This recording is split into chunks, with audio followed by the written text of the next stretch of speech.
안녕하세요. 여러분의 삶이 눈부시게 빛나길 바라는 루나 펄스입니다.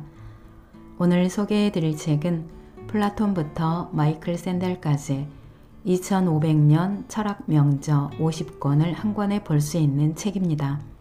제목은 세계 철학 필독서 50입니다. 지은이는 톰 버틀러 보던, 옮긴 이는 이시은, 펴낸 곳은 센시오입니다.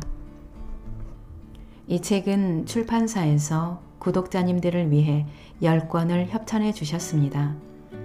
며칠 전 예고한 대로 영상 아래 댓글을 써주시면 10분을 추첨해서 도서를 발송해 드리겠습니다.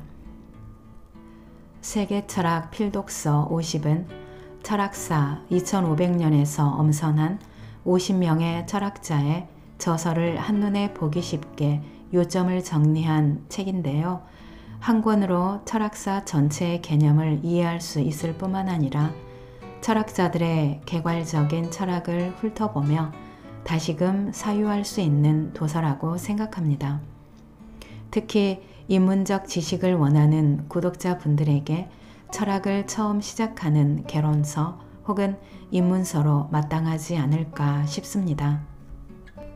2500년간 끊임없이 재해석되어 온 플라톤부터 최대 다수 최대 행복의 제러미 벤담, 페미니즘의 전복을 시도한 주디스 버틀러, 세상의 이치를 말하는 공자, 나는 생각한다, 고로 존재한다의 데카르트, 20세기의 가장 뛰어난 철학 마르틴 하이데거, 과학 철학의 기반을 다진 칼 포퍼, 노력하면 된다는 신화에 파문을 던진 마이클 샌델까지 당대와 후대에 크나큰 영향을 끼친 철학자들의 사상이 담겨 있습니다.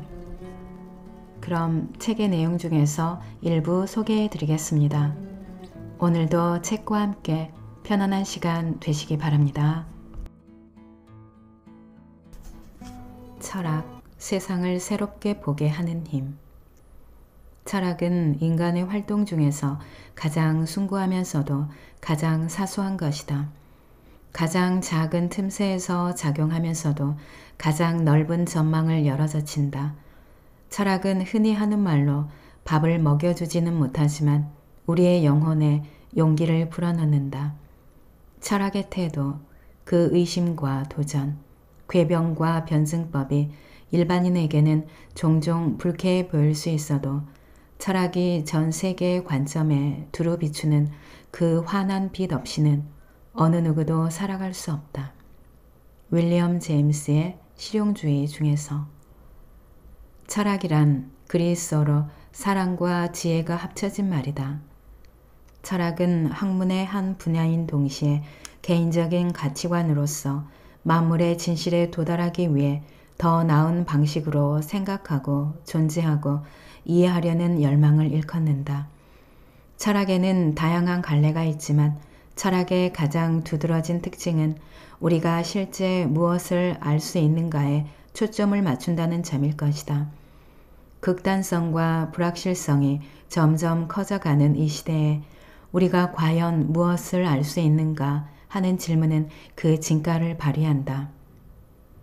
철학을 크게 구분하자면 모든 정보를 감각으로부터 얻어야 한다고 믿는 경험주의와 유물론, 이성적 추론을 통해서만 진리에 도달할 수 있다는 합리주의와 관념론으로 나눌 수 있을 것이다.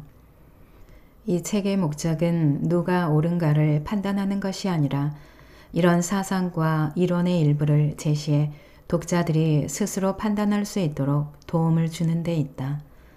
철학자들은 스스로 인간의 행위와 우주를 설명하기 위해 공정하고 정확한 체계를 수립해 간다고 믿고 싶어 하지만 사실상 철학에는 철학자 개개인의 편견과 세계관이 반영될 수밖에 없다. 철학은 어디까지나 철학자들이 만드는 것이고 이들은 각자 진실이라고 믿는 바를 주장하는 불완전한 사람들이니 말이다. 하지만 바로 이 점이 철학을 흥미롭게 만든다. 노력하면 된다는 신화에 파문을 일으킨 거대 담론서, 마이클 샌델의 공정하다는 착각. 마이클 샌델, 현대의 미국 철학자이자 대중 지식인으로 현존하는 철학자 중에 가장 존재감 있다는 평가를 받고 있다. 27살에 하버드 대학교 교수가 되었고 29살에 존 롤스의 정의론을 비판하며 세계적 명성을 얻었다. 현재까지도 하버드대 교수로 있으면서 정의라는 정치 철학 분야를 강의하고 있다. 정의란 무엇인가로 베스트셀러 작가가 되었다.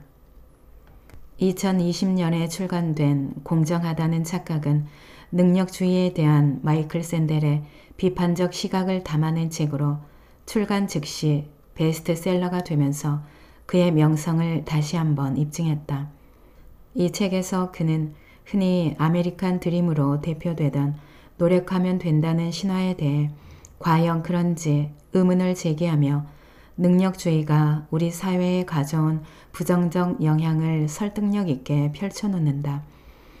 2019년 미국 상류층 자녀들의 명문대 부정입학 스캔들은 능력과 기회의 평등을 강조하는 우리 사회의 가치에 역행하는 사건이었다.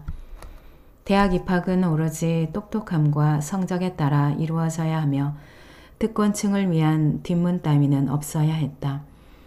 부유한 부모들은 자녀의 입시 상담료와 개인 과외비를 추가로 지출하며 부유한 학생들은 스포츠 장학생으로 입학할 기회가 더 많은 종목을 택하기도 한다.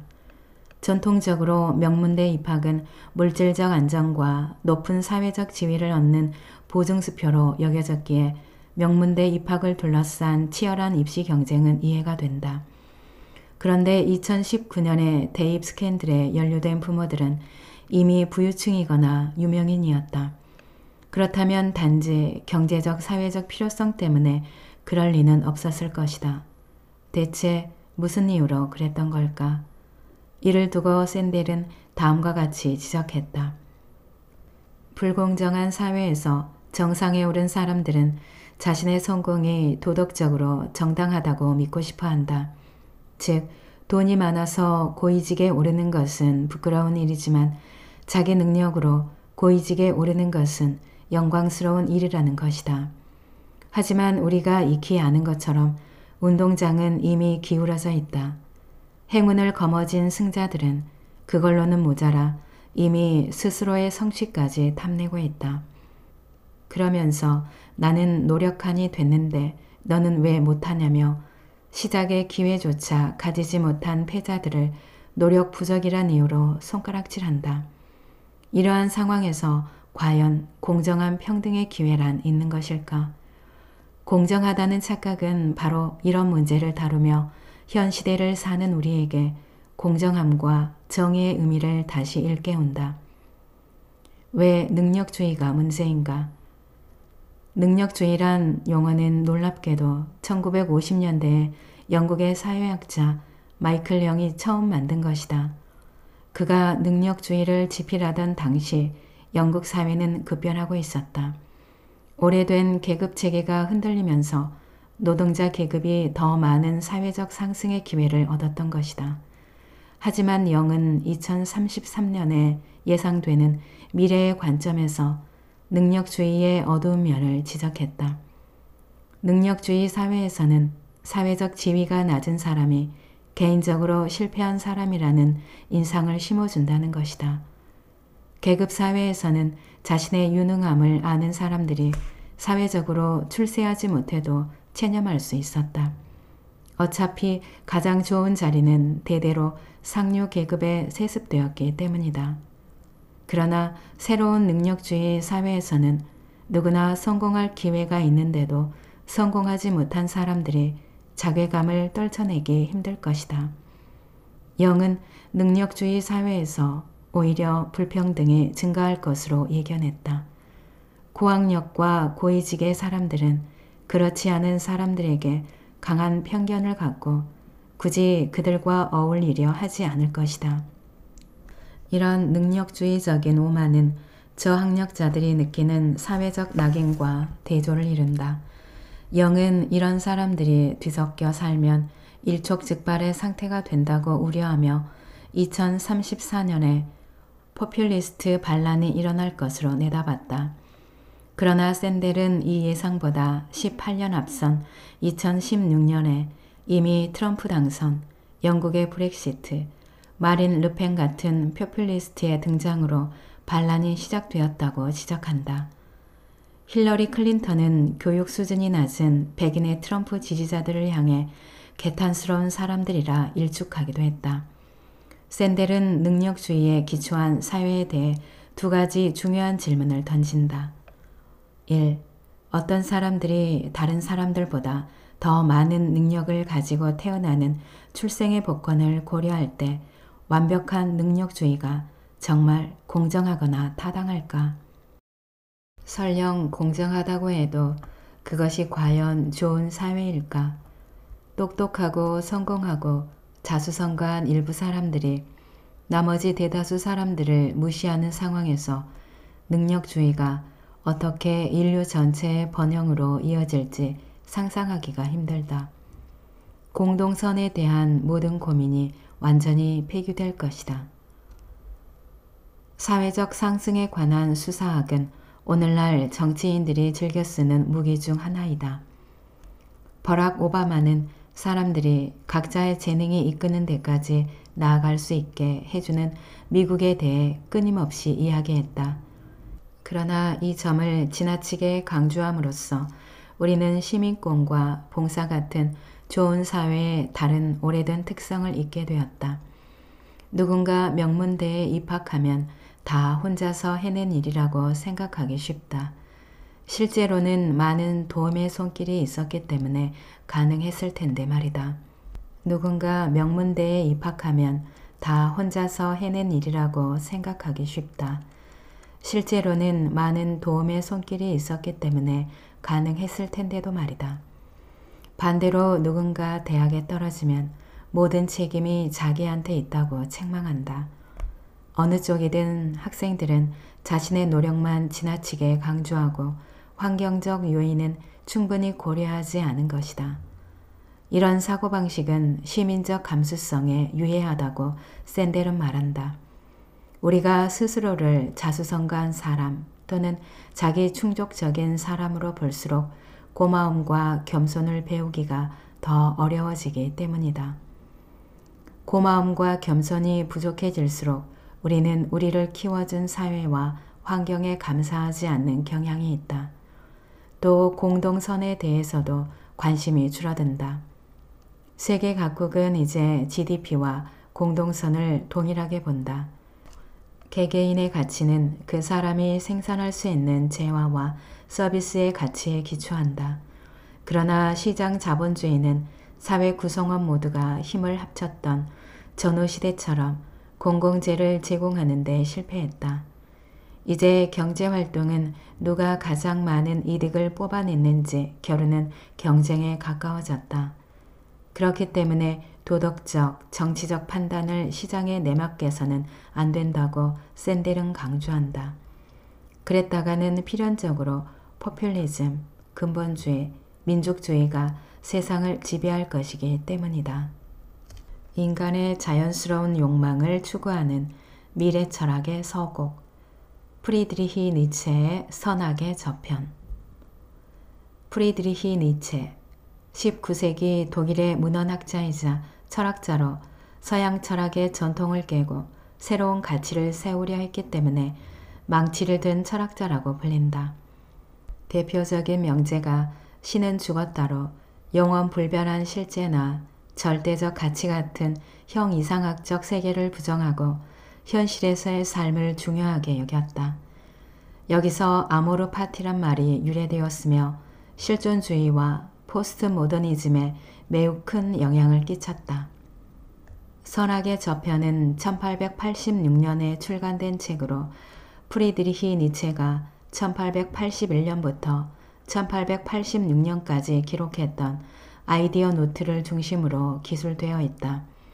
니체는 그의 대표적 명저 자라투스트라는 이렇게 말했다가 너무 어려워 제대로 된 평가를 받지 못했다는 생각에 쉬운 글쓰기를 시도했고 그렇게 탄생한 책이 선악의 저편이다.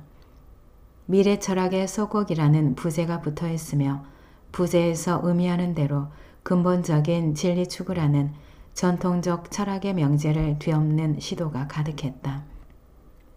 그동안의 철학은 선 대 악처럼 이분법적 해석에 사로잡혀 있었다. 인간의 자연스러운 욕망을 죄악시하고 보편적인 선을 지향하도록 이끌어온 것이다. 그 때문에 인간은 항상 현실의 삶을 저당 잡혀야 했다.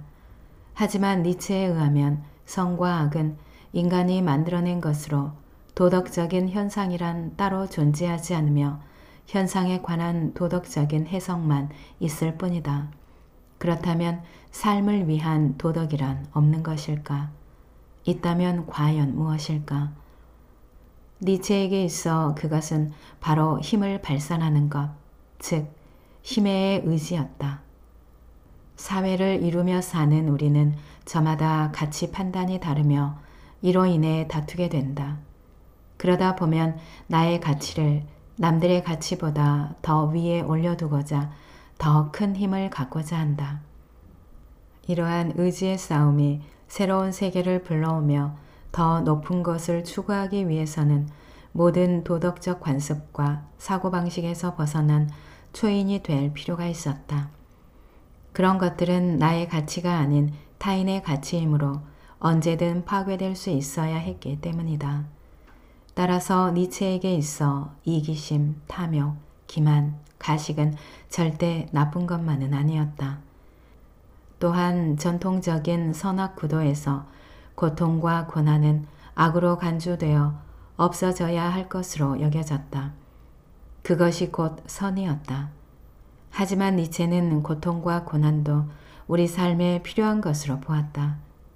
그래야만 우리 자신을 강화하고 고양할 수 있기 때문이다. 이는 신의 섭리에 따르는 수동적 삶의 태도가 아니라 자신의 운명을 오롯이 받아들이는 능동적 삶의 태도, 곧 아모르 파티를 뜻한다. 결국 선과 악 너머에 있는 것은 현실의 삶을 욕망하는 인간이다.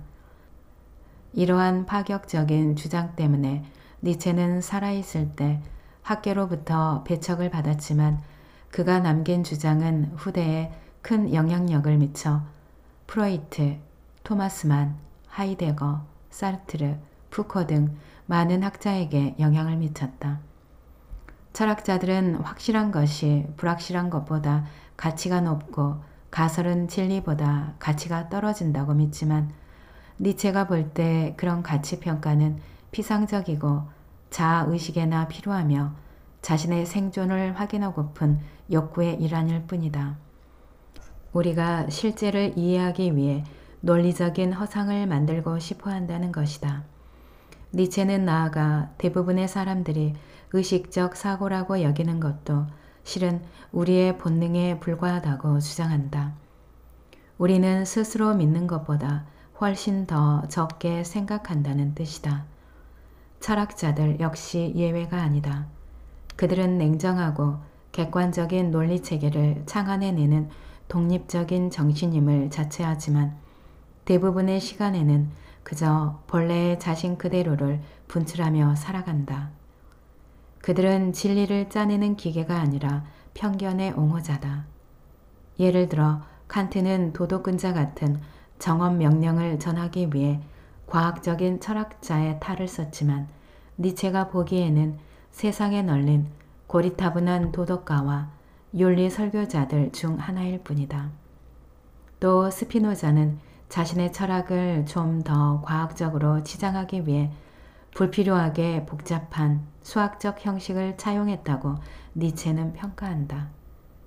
요컨대 철학자들은 보편적인 지혜를 사랑하는 자들이 아니라 자신의 지혜를 사랑하는 자들이다. 그들 세계관의 중심에는 각자의 도덕적 입장이 있고 지식은 거기에 덧입혀 놓은 무대 의상에 불과하다. 그렇지만 니체는 이런 주장을 자기가 처음 하는 것은 아니라고 밝힌다. 니체는 생명체의 가장 강력한 본능이 자기 보존 또는 생존 욕구라는 심리학자들의 주장이 옳지 않다고 생각했다. 그에게 생명체의 주된 목적은 자신의 힘을 발산하는 것이었다.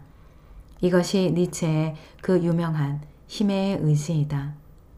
간단히 말해 우리는 생존 그 자체를 위해서가 아니라 우리의 힘을 표출하기 위해 살아가고 싶어 한다는 것이다. 이런 점을 감안할 때 니체가 자유의지에 대해 한 말은 대단히 의외일 것이다. 그 내용은 다음과 같은 한 문장으로 요약된다.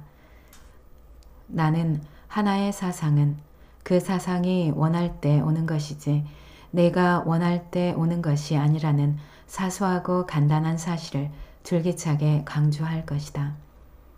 자유의지를 가진 자라는 개념은 가정일 뿐이고 실은 나가 아니라 그들이라고 칭하는 게 더 정확할 것이다. 왜냐하면 우리는 감각, 감정, 사고의 복잡체이기 때문이다. 니체가 지적하기를 의지에서 가장 이상한 점은 의지가 명령을 내리는 동시에 받는 기제라는 것이다. 우리는 스스로가 명령을 내린다고 생각하지만 실제 우리의 몸은 많은 영혼으로 구성된 사회적 구조물이다. 우리는 자신의 결정이 성공의 기반이라고 믿지만 이는 농작물을 수확할 때 다른 모든 관련 요인은 무시한 채 토지 관리자에게만 수확의 공을 돌리는 것과 마찬가지다. 우리는 벌어지는 상황을 완전히 통제하지도 완전히 책임을 면하지도 못한다. 진실은 그 사이 어딘가에 있다. 순수한 자유의지를 믿는 것 또는 니체의 표현으로 의도된 도덕은 점성술이나 연금술과 같은 범주로 취급되어야 한다. 그렇다면 니체의 자유의지에 대한 입장은 그의 힘의 의지나 초인 개념과 어떻게 조화를 이룰까? 니체는 사람들이 창조하거나 지배하려는 본능적 의지에 몸을 내맡겨야 할 때 지나치게 생각이 많다고 여겼다. 자유의지란 모든 영혼이 신성하다는 믿음에 기초한 기독교의 결벽적인 개념일 뿐 사실 인간은 인생에서 원하는 바를 움켜쥐려는 고등동물 정도로 봐야 옳다. 초인의 본성은 숙고하거나 합리화하는 것이 아니라 열정적으로 행동하고 창조하는 것이다. 니체는 철학과 종교를 대신해 현대의 유일하게 중요한 학문 분야라고 자처하는 과학의 오만함과 무례함을 즐겨 지적했다. 그러면서 철학이 모든 지식 영역 중에서 으뜸가는 주도적 과제라고 주장한다. 니체는 현대 철학이 그 고귀한 역할을 포기하고 예를 들자면 겨우 인식론으로 전락했다고 탄식한다. 운명 그리고 인간의 자유와 의지에서 찾은 인생의 법칙. 랄프 waldo 에머슨의 운명. 랄프 waldo 에머슨 19세기 미국의 철학자이자 시인이며 수필가다. 원래는 목사였지만 형식에 갇힌 교회와 충돌하면서 진로를 바꿨다. 영적인 경험은 개인적인 경험에서도 얻을 수 있다는 초월주의를 창시했다. 미국 문학 발전에 지대한 영향을 끼쳤으며 자기 신뢰, 민권 등의 개념으로 미국 사상사에서도 빠질 수 없는 중요한 인물로 평가되고 있다. 운명은 1860년에 발표된 랄프 waldo 에머슨의 노년기 에세이로 운명은 우리의 모든 것이지만 자유와 의지도 운명의 일부니 우리가 운명을 통제할 수는 없어도 다르게 흘러가게 할 수 있다는 에머슨의 통찰을 담았다. 그런데 우리가 운명을 살펴보기 전에 함께 살펴봐야 할 작품이 있으니 바로 에머슨이 장년기에 쓴 자기 신뢰이다. 자기 신뢰는 에머슨이 40을 앞두고 쓴 에세이로 지금까지 수많은 미국인의 사랑을 받으며 미국의 개인주의 윤리를 상징하는 대표적 작품이 되었다. 자기 자신을 믿는 데서 자신의 재능이 발휘될 수 있다는 자기 신뢰는 에머슨의 핵심 사상 중 하나다. 이로부터 약 20년 후에 나온 운명은 제목에서도 보이듯이 자기 신뢰하는 대척점에 서 있는 것처럼 보인다. 실제로 에머스는 운명에서 우리 인간을 둘러싼 자연의 거대한 힘이나 어쩔 수 없는 상황 등에 순응하는 모습을 보인다. 어떻게 보면 개인의 힘에 관한 거침없는 의견을 피력했던 과거의 젊은 자신한테 내미는 도전장처럼 보이기도 한다. 하지만 자세히 들여다보면 운명은 자기 신뢰의 확장임을 알 수 있다. 운명은 인간과 우주의 관계에 관한 에머슨의 기본 입장을 재확인하고 있다. 현명한 사람이라면 이 세상에 우연이란 절대로 없다는 것을, 만물은 예정된 대로 흘러간다는 것을 잘 알 것이다. 하지만 인간의 역사를 보면 인간은 자유와 의지로 많은 것을 바꾸어 놓았다. 그저 순응했다면 인간은 지금과 같은 문명을 쌓아 올리지 못했을 것이다. 인생의 법칙은 결코 막을 수 없이 그 자체의 논리로 움직이지만 동시에 우리에게 기회와 가능성을 열어준다. 그 과정에서 우리는 자신의 작은 자아를 잃게 되겠지만 대신 무한히 거대하고 강력한 무언가와 조화를 이루게 된다. 그 전까지는 운명의 지배를 받던 처지에서 같이 세계를 만들어 나가는 공동 창조자가 되는 것이다.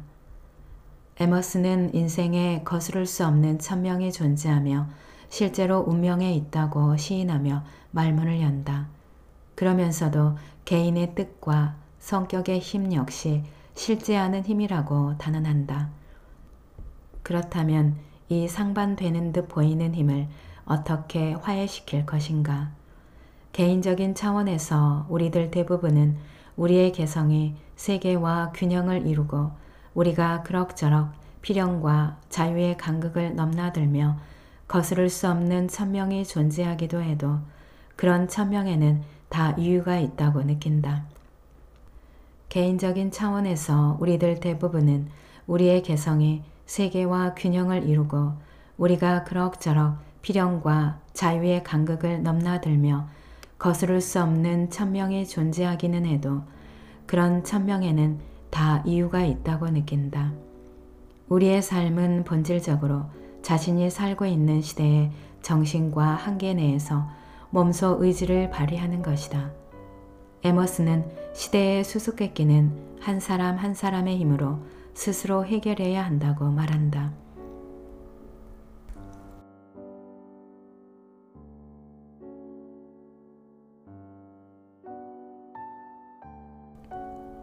오늘 영상은 여기까지입니다.